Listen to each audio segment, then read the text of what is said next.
ஒரு கிராமத்தானுக்கு லாட்டரியில் பரிசு விழுந்தது. அந்த பணத்தை எடுத்துக்கொண்டு தனக்கு காரும் கோட்டும் ஷூட்டும் தொப்பியும் வாங்கி கொண்டு கிராமத்திற்கு வந்தார். அந்த கிராமத்தில் யாரும் காரையே பார்த்தது இல்லை.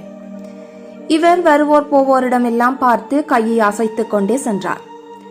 அந்த கிராமத்தையே சுற்றி வந்தார். ஆனால் ஒருவரை கூட அவர் இடிக்கவில்லை. ஏனென்றால் அந்த காருக்கு முன்னால் 2 குதிரைகளை கட்டி ஓட்டிக் கொண்டிருந்தார். காருக்குள்ளே 100 குதிரை சக்திகள் இருக்கின்றது. ஆனால் இவர் வெளியே 2 குதிரையை கட்டி ஓட்டிக் கொண்டிருக்கின்றார். நாங்கள் எல்லோருமே இவரை போலத்தான். நமக்குள்ளே எவ்வளவு சக்தி இருக்கின்றது.